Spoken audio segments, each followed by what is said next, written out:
This is JD. Drove my truck into a tree. Who am I? Meg Ryan? Down in his condo. Was big a big mistake.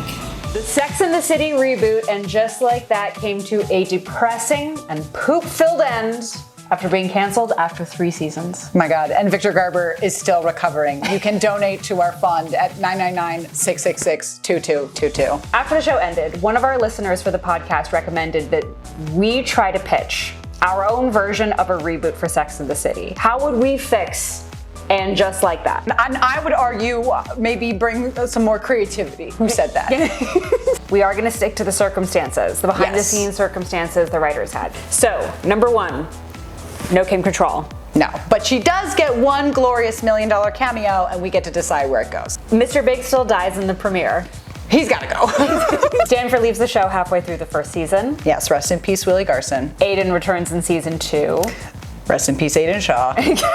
Rest in peace, Aiden Shaw's dignity. Miranda explores her sexuality. Yes. Rose becomes Rock. And we do have to use all the new side characters. So that means Naya, LTW, Seema, and JDS. Hey, it's me. People are too scared to admit it, but I'll come on here and say it and say that they carried the show. And when they left, we felt their absence. We did. Yes. I think that was the biggest surprise of our recap podcast, was getting to season 3 and be like, something's missing. I think the entertainment value and the delight is gone. Was it Che? That Sarah Ramirez deserves all the props. All the flowers. All the props. So we wish them the best. You can donate to our fund at 666-999-222 for those in recovery from And Just Like That.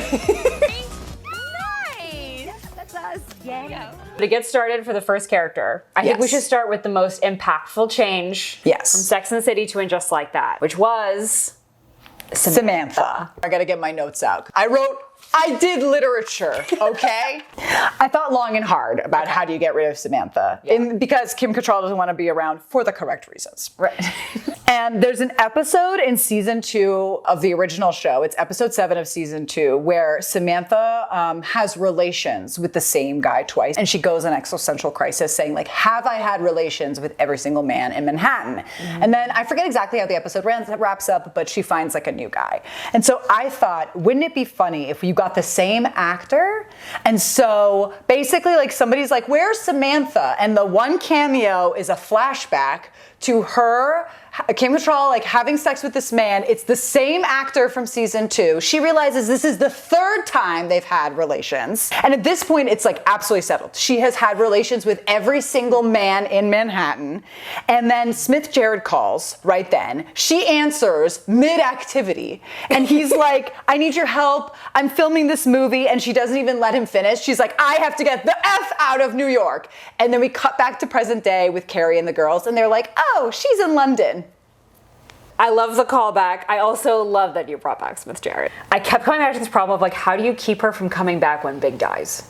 I felt stuck because I felt like I needed to have them have a fallout, because otherwise I can't really explain why Samantha doesn't come to the funeral. We and the audience and the meta text know. Yeah. So, like, I think that's what upset me about season 1, being like, oh, I fired her as my publicist. Yeah. It's like, well, that would never happen. And so then now I'm questioning everything. If I make it funny and goofy enough, it's like, we all know why. And also, I think that they should have continued the texting. Yes, and I wanted to keep that. I made my cameo for Samantha like halfway through season 2 when it comes to Aiden, where it's like she calls for advice. Ooh. And we'll get to that when we get to Carrie, but I was like, maybe she calls to, like, give some sort of sage advice that, like, ends the Aiden fiasco. Oh, I do love that. Or even ending the big thing. Like, if the cameo had been towards the end of season 1, not that they probably could have planned this, right? But in the perfect world, like, getting a cameo at the end of season 1 to, like, help Carrie, like, finally say goodbye to Big. Okay, we're ready to move on? Next up, Carrie! I mean, I'm gonna go right off the bat with Mr. Big. I would just like to say, this is what I'd like to say, he dies on a Peloton still, in my vision. He doesn't die on a Peloton in my version. Oh, okay. He dies on a Bowflex. Yes, thank you. Make it horny. Make it horny. First of all, the heart problems are actually foreshadowed. It's like the one thing that is actually foreshadowed and paid off. And then also, like, it's kind of iconic. When I was thinking about, like, what else would I do? I'm like, keep Lily killing him in the concert. Yeah. Like, keep all of that. I have nothing to say. In this version of the show, Carrie still has narration, like voiceover narration. I wrote the voiceover. It's happening. Carrie isn't a podcaster. She's an influencer. Okay, we have the same brain. I just want to state that for the audience. She's an influencer. She's doing her little, witty captions, whatever. I have her meeting another influencer / comedian, Che Diaz, at an event. Che Diaz invites them as a guest on their pod. Tasteful. What was it called again? X, Y, and me. Okay, thank you. I remember, because I know these things. Because these things are just rotting in here. Yeah. Pre-calculus, gone. My husband died. Death. The ultimate breakup. Oh, shit. She comes on as a guest, and then Miranda comes with her to the taping, and Miranda's going to meet Che Diaz that way. That's what a smart person would do. She's having a hard time with just social media in general with all these responses. Yeah. And I feel like that could be her kind of struggle a little bit with like, I'm not sure I want to do this. I want to go back to writing. Like, I want to write another book. At the end of season 1, I do have Carrie kind of coming to Miranda's rescue a little bit and telling Che off and not being friends with Che. Love that. That kind of gives Carrie her spark a little bit. So we have a lot of similarities. Big dies at the end of episode 1, just like in the show. And like it starts and like her life is so perfect. She has writer's block.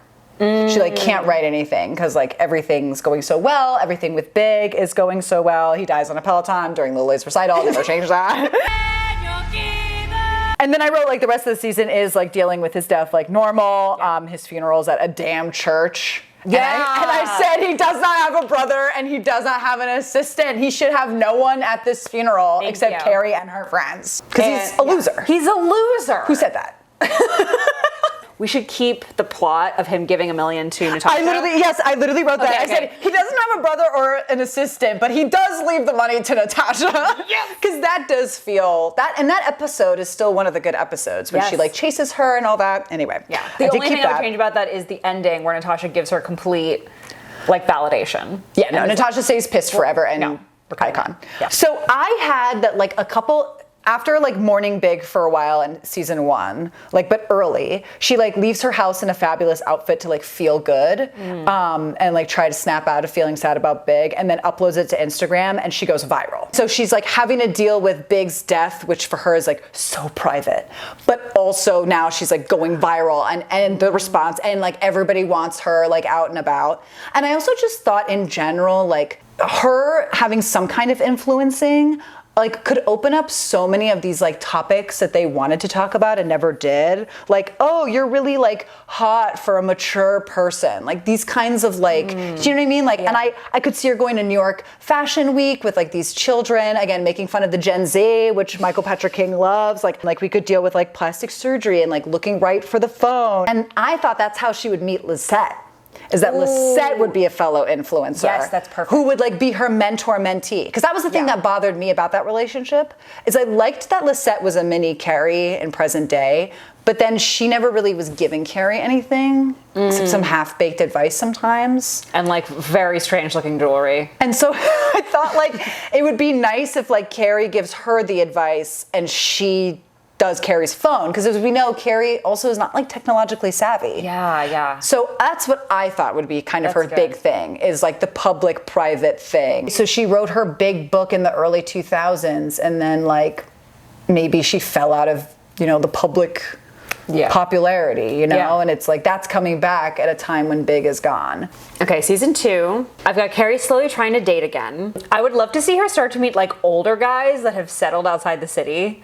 You know what I mean? Like Greenwich, Connecticut guys, the New Canaan guy, the divorcees, whatever. I would love to have an episode of her going out there and being like, oh yeah, there's another life here. Is this where I belong? And then eventually, obviously, no. But like, I would love to have an episode of existential crisis. I would love to have an episode where Carrie, Charlotte, and Miranda bond and talk about like being an older adult with no kids anymore. Kids are going off to school or whatever in season 2. I do agree. It's like, I don't want an episode about her rethinking the choice to have kids, but just like, I don't know, a level of acceptance as opposed to just, I feel like they're like, oh, she's an auntie. Yeah. It's like, okay, great. Yeah. No level of introspection at all. Love it. Could have been interesting. Could have been interesting. She finds out that Aiden is divorced and back in New York because Aiden goes on a Bumble date with Seema. Okay, that's hilarious. I love that. And it's fun, like you're like playing in the universe of like they're friends, but how would she know? I love exactly. that. So she's like, I'm seeing this guy, and we like hear about it or whatever, and then it's revealed a few dates in, Seema's like, wow, I'm really hitting it off with this guy. It's Aiden. Wow, I would watch the shit out of that. Like, I'm gonna have the finale be their breakup. So my plan for season 2 is like she goes on a book tour, like selling the book. Which she does that's kind of a callback to Sex and the City. Aiden meets her at a book event. Like he like sought her out. They like, they hit it off again. But he is always picking family over her.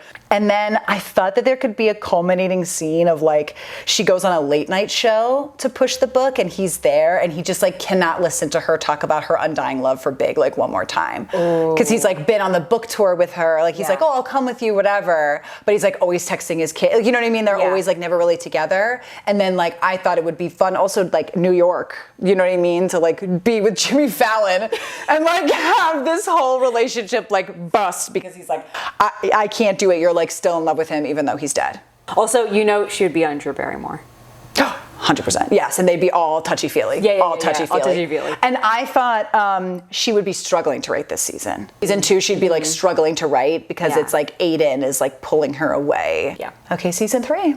Oh dear. I pulled Aiden out of it at the last minute and then I was like, what do we do with her? I really struggled with this. Yeah. I think she should still, at the very least, have one main love interest. I don't think it should be Duncan per se, because Duncan has no personality other than just being like really into Carrie. I would love if she maybe like tried to get into fictional romance and then like it doesn't work. Do you know what I mean? That's crazy. Okay. Wow. We're the same brain. Okay. That's literally what I had. Season 3 is all about change, but doesn't work. So that's when she's dating all the guys and it's like classic Sex and the City. I had her starting a podcast and it going bad. Nice. The only thing I could come to is that she dates a Duncan type. Like I like if he's like a writer who's like kind of the perfect guy.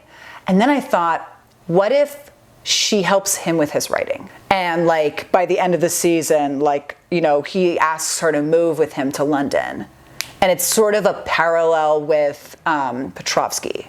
What if we made it the closure that we didn't have from the Sex and the City finale? Yeah. Where we were like, I wish Big didn't save her or bring her back. We wish it was the friends. Like, that is an opportunity for her to kind of like be presented with the same choice, but then it's like the friends that bring her back and we kind of like heal. Perfect. Like more healing. More healing. Instead of literal Thanksgiving. I also had her doing a Substack. I just thought the final shot of her was like downloading Substack on her laptop. Miranda, I can't wait for you to hear my Brady pitch because I'm really excited about it. Okay. Should I just do that first? Yeah. Okay. Brady is an F-boy, and then he studies abroad in Europe for one semester, and then he decides that he's just like gonna move there. Because it kind of marries the two. It's he went to Columbia, he's in school like Miranda, but then he like is kind of like living life kind of like Steve. But I think he's more malicious. I had that his job is like cat sitter, but he just like crashes in random people's apartments. And then at the end of the show, I had him coming back to the US and running a Casey Neistat style YouTube show. Because Michael Patrick King wrote all these young people to be the worst, but they're all the worst honestly in a boring way. Yeah. And so I was like, I want to make Brady the worst in a fun way. I wanted like pretentious, I like travel guy. I love villain Brady. I didn't really have anything for Brady other than like, instead of the baby mama drama, he actually like does go to cooking school and like, peace out. Yeah, I deleted the pregnant mama. I was like, I want him to be a mess, but in like a fun way. Yeah, and not like a last minute teen pregnancy. Yeah. Well, tell me about Miranda. I had her season 1, episode 1. She's graduating with the masters. And like, she's already friends with Naya.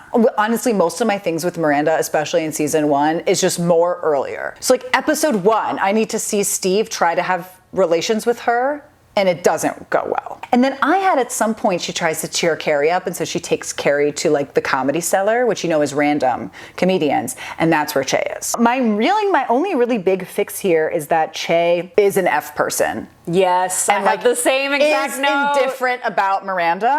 In the same episode, I wanted to be all about trying to cheer up Carrie. So like first they take her to a comedy show and then that backfires, and then they take her to adopt a cat, and Che is at the shelter, working at the shelter from the beginning. Yes. So that's how they all meet. In that way, like Miranda's like outed. Do you know what I mean? Yeah. Oh. I thought like to the whole group, because that would be more of a, I thought, dramatic way than like the friend intervention. Weird picnic. It's like, I'm gay. Yeah, you know what I mean? It's like the friends are like, you have to tell Steve. And they like decide to separate. And then in this separation, Che announces that they're going to LA. They don't invite Miranda. Miranda just decides to go, and Che's like, cool. Kind of like the opposite of Big. Like Big very famously was like, don't move to Paris if you're just moving for me. Like you should move because you want to move. It's like Che's the opposite, where they're like, yeah, sure, whatever. But they're like not really thinking about Miranda. We agreed on Che Diaz's personality being like this person actually is a jerk. And then also the show treats them like a jerk. Yeah. We don't feel crazy because we see them doing horrible things, and everyone's just like, Miranda, you really should calm down. I agree that she changes to humanitarian law, and like we've already seen, like it's off screen. She's got the degree, she's getting a new job. And I had Steve asking for the divorce or the separation because I just also wanted to give Steve like more agency. That's season 2 for me. I had that they just kind of like, he's so shocked or whatever. That he's like, I just need some time. Okay, second season.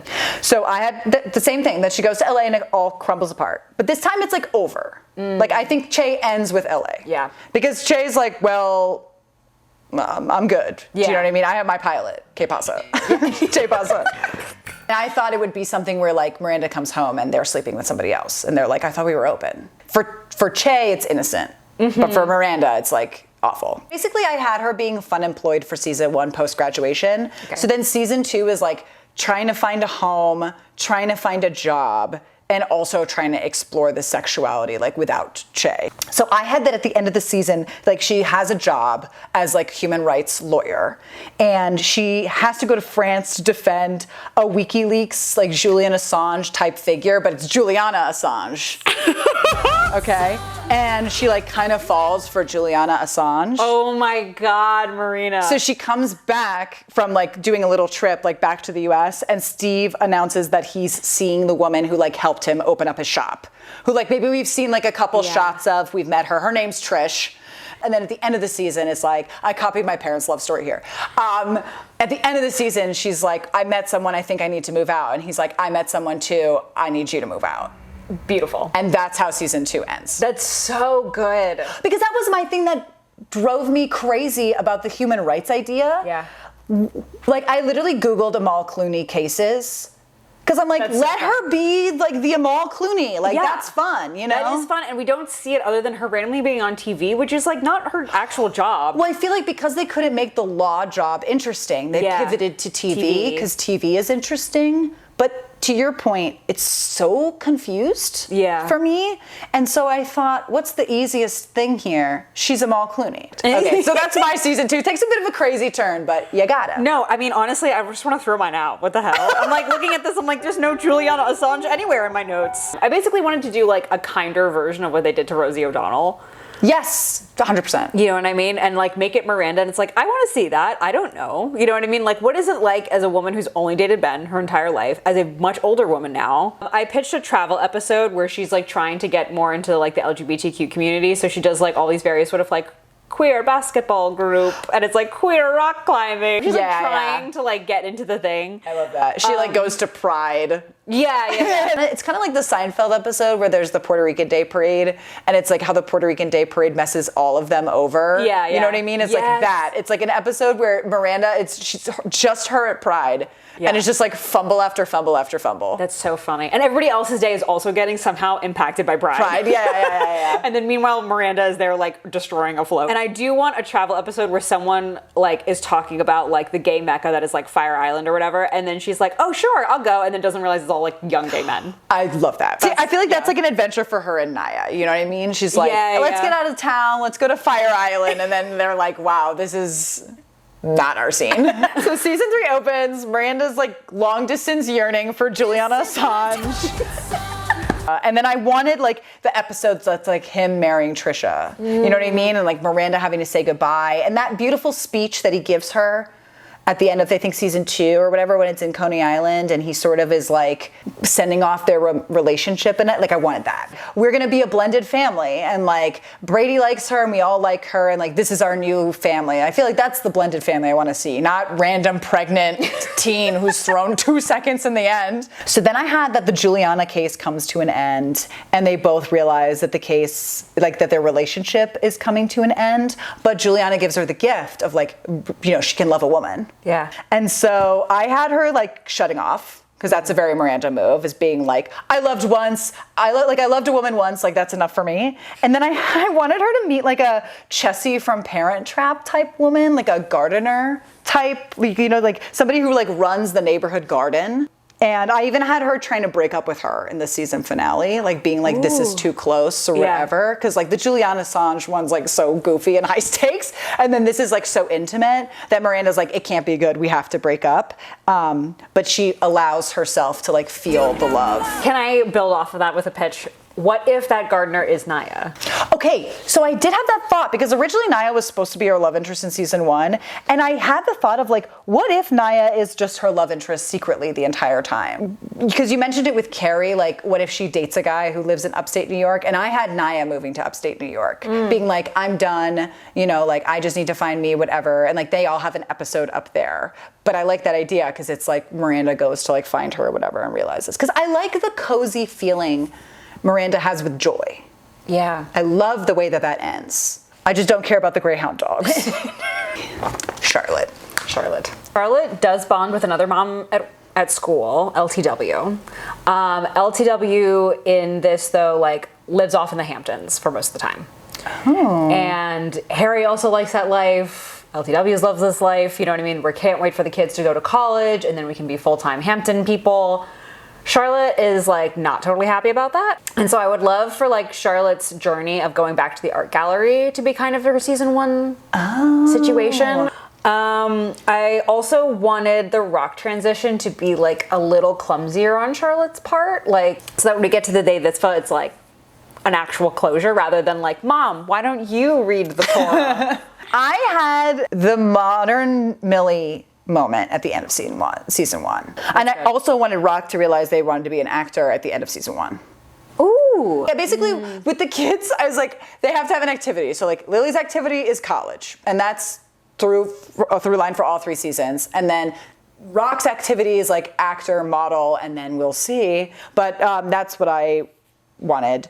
And then I wanted to have a similar breaking point for Charlotte that she has in the show, where she like through comical is like sent to the hospital by the kids and decides like, what am I doing with my life? Like I need to go back to work. I'm giving too much to my kids. I wanted like kind of Charlotte to like lean too much kids season 1, lean too much work season 2, balance season 3. And then I wanted LTW to kind of be the opposite of her. So like LTW does too much work season 1, too much kids season 2, balance season 3. That's what I was thinking. Oh, I love she's cooking. I got the boss saying this on paypan. I would love an episode of LTW and Charlotte on the road touring schools. Yes. Why was that not? So for season 2, I had that like that's the tiff in their relationship is like they get really competitive about the college stuff. Yes. And like their kids. And I've had that LTW's son gets into the Ivy League that Lily like wanted to get into. Lily doesn't get into her first choice Ivy League, but gets into like Cornell Dartmouth, aka a perfectly wonderful school that isn't like, Harvard. Yeah, exactly. You know what I mean? But like is a wonderful school, perfect. But like that kind of thing where it's like, I got into Dartmouth, like, All right, Season 3 I had as being, because remember like they campaigned on season 3 being like the summer in New York. I actually don't remember that, but I do. Thank you. I do. And so my thought is like, it's the summer before Lily goes to college. Ooh. Again, the drama, Michael Patrick King. I had like Rock being really angsty, but then at the end it's revealed that like Rock was like hiding in their room all the time, like writing an Oh Mary style play. Oh my God. So good. But like everybody loves it. Like, it goes up for like a high school theater award. Yeah, you know, like I thought like that would be fun. And I kept that Harry gets prostate cancer in season 3. I kept that too. And that way, when they like move in Lily in like the final episode, it's like super touching because he's like alive, and I had him living. Trust and believe. Completely agree on Harry. I'm also gonna have it just be like more of a thing, like because in season 3 we only have it for like a couple of episodes, and it's like that I think should last the whole season. Yeah. I like your idea for Rock, which is way better than me having them become like a Twitch streamer. Oh my god, I love that too though. It was like that's also good. I was like, what is like a teen thing to get into that Charlotte and Harry will have no idea what this is? Yes. Oh, I love that. Do you know what I mean? Yeah. Like we can have also like them play around with it where it's like that's their one episode where they're really into it and then they get bored of it immediately because like teenagers do that. Yeah. And so then they're like, I'm over it. And they get like 2 million followers or whatever, and Charlotte and Harry's like, oh, you're gonna turn this into a business? And they're like, why would I do that? All right, side character. So it's side character. So first side character I had as being Stanford / Anthony. So I had him opening the season complaining about being over New York. He's over Stanford. Okay. The city has changed. Also, it's like post-COVID, and like Anthony doesn't want to leave, but Stanford is like, I cannot. I want to see the world. Also, then he and Anthony are like separated at the start of the show, and we don't really need to like get into why. It's just sort of like they were having problems. They're separated now. Yeah. Yeah. Anthony comes to tell Carrie the news that Stanford packed his bags and left because he's bad with goodbyes, but he still leaves them a note and we'll keep them posted where he's going. But this way also throughout the show, I would love to have, we talked about this in the pod, a board of postcards that just grows. Yes. So we just have a kind of constant reminder that he's like out there somewhere and is still like, you know, touring the globe. I mean, very similar. Like in the show, they have an open marriage, they're arguing, and then Stanford can't take it anymore, and he books the Royal Caribbean Ultimate World Cruise, which is that 9-month-long cruise. Have you heard about this? No. Because I'm trying to be on trend, because Michael Patrick King on trend. It's a 9-month cruise, wherein you toured like the whole world. So for 9 months, you're on a boat. Oh my God. And so we get the postcards and all that stuff. And then I had it that he loves the cruise so much that when it's over, he becomes captain. Oh my God! He's like, I'm applying for my captain license or whatever. Yeah. For Anthony, honestly, I love Anthony. I love his one-liners. I don't think he needs as big a role as he had at the end of Just Like That, personally. Same. So I do not have him ending up with Giuseppe. I just cut Giuseppe out completely. Same. This was the only COVID reference I wrote in. It's like, because he used to be a wedding planner. Mm-hmm. So I'm like, his wedding planning business like is not doing good. And so I thought like, what if he did little fashion reviews of celebrities on TikTok? And then one of the celebrities sees the video and like hires him. Because like he does have taste. The show forgot that he like was an arbiter of planning taste. And so basically I was like, what if he becomes La Roche? That's really funny. And then I wanted a gag at one point where he like, we see him like debut a love interest at the Met Gala, and it's like a Timothée Chalamet type of like Gen Zer, and everybody's just kind of like, huh? You know, like that's what I wanted. Yeah. LTW. I have her family in the Hamptons most of the time, mostly because I just don't want to deal with the kids. Yeah, I made only 2 kids. Somewhere. Who complains that she's not around. Yeah, exactly. I kept that. Again, trying to mirror Charlotte. I have her working in fundraising for like a big charity, whatever. I like that so idea. She sort of works next to Charlotte. You know, again, they're in parallel. I have them kids in high school going through the college process chaos. We talked about this. I'll just jump into season 3. When the kids are still like starting to go off at school, I did have LTW actually having an affair. I was like, you know what? All of them kind of have issues that are like about like aging. I kind of do want one of them to have like pure relationship drama that is also sort of tied to this feeling of like being at a crossroads. Bring the editor back, except it's a different coworker. And she does have a very brief affair. I forgot about him. I love that. You know, remember him? Yeah, remember him? Yes, I love that. And she has a brief affair. I don't want them to break up over it though. I do want her to. No, she's gonna stay with the husband. And breaks up amicably with the coworker. So I changed some things mostly because I couldn't figure out what to give the husband. And so I thought what would be fun for LTW is if she's a widow. Okay. And so she has kind of like the single mom thing. Mm-hmm. You know what I mean? Like she's a widow, she's having to raise her kids. And I thought like, then we get the mother-in-law is like helping her. Ooh, and so that's why that yes. tension is like relevant, is because like, and because I also thought like nobody has caregiving responsibilities, and like nobody also wants to see that. I do think that that is not really in tone of the show, like in terms of like it's tough.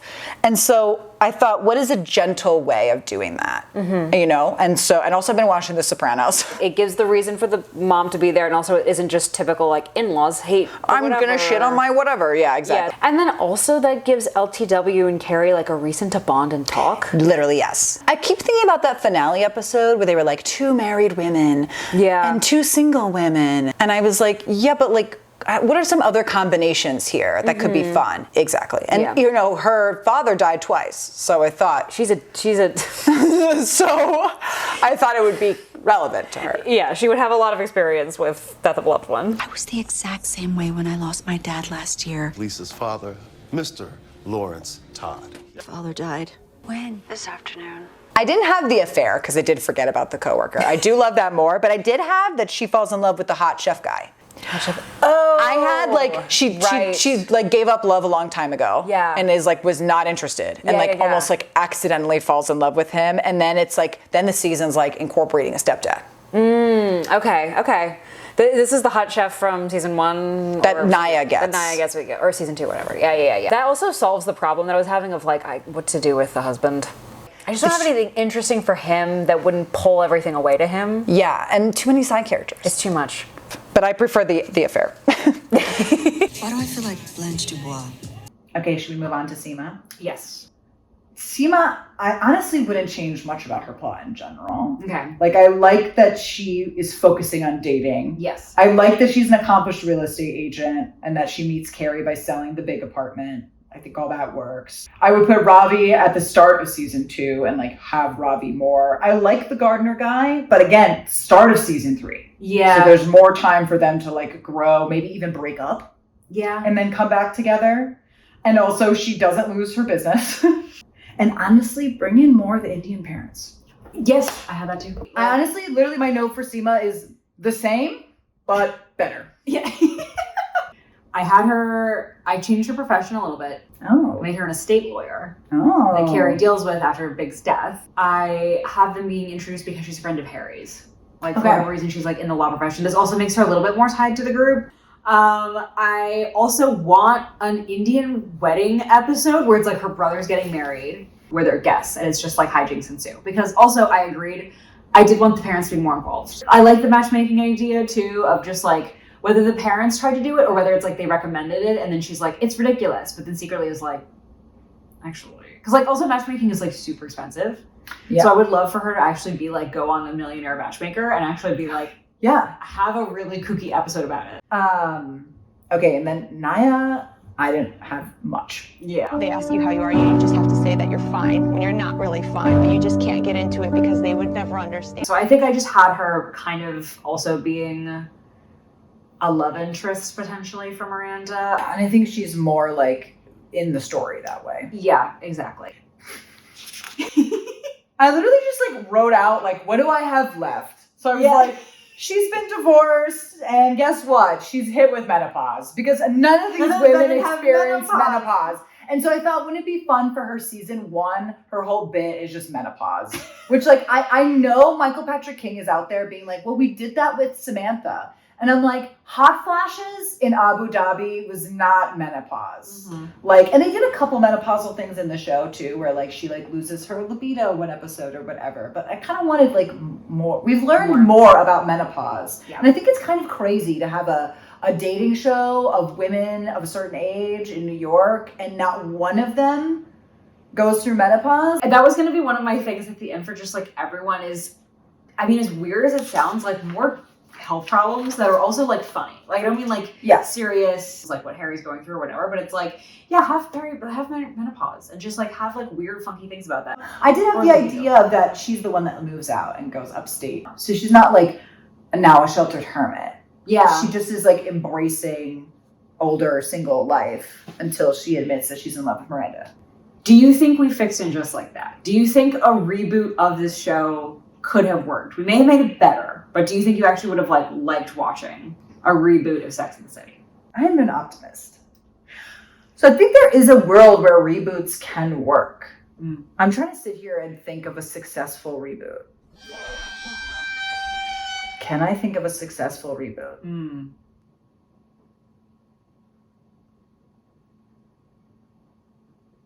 Dancing through life. I do think we've written a better And Just Like That. At least an And Just Like That with a little bit more stakes and a little bit more drama and maybe a little less Gen Z hating in it. And more fun. But we are also writing this in a vacuum without Sarah Jessica Parker and Cynthia Nixon, who I'm sure are lovely people who I would absolutely die to spend 30 seconds with. Do you know what I mean? Yeah. But like, there's so many variables Yeah. and factors at play. Yeah. I mean, you also listen to the Writers Podcast, so I think you have also more insight into like behind the scenes stuff that was going on. And it seems like it was like of a particular time, the actors sort of had a certain amount of input. The writers versus MPK, not necessarily on the same page. You know what I mean? There's kind of a lot of other things that we didn't really have to deal with. Right. That being said, there was a lot about the show that really needed some touching up. And I just at least think that like what we've achieved, I feel like, is a Sex and the City reboot that is not just like rehashing old stuff, but I do think it's at least in the spirit of Sex and the City. But ultimately, without Samantha, I don't think that there is a successful reboot. Yeah. Like, and unfortunately, I think it boils down to that. Also, I want to hear what other people's ideas were. Because as the show was going on, I know people had ideas of like, wait a minute. And like our podcast, every episode, we were like doing script doctoring. Tell us what you want, what you would have wanted to see as them. Did you like our ideas? Did you hate our ideas? And at the end of the day, it doesn't matter because this show is dead.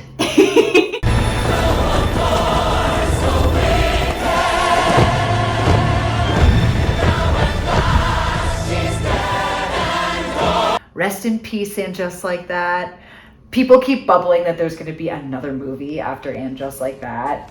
And I hope if that's the case, you donate to our Victor Garber Rescue Fund at 666-999-8822. Did I change the number every time I said it? Yep, I did.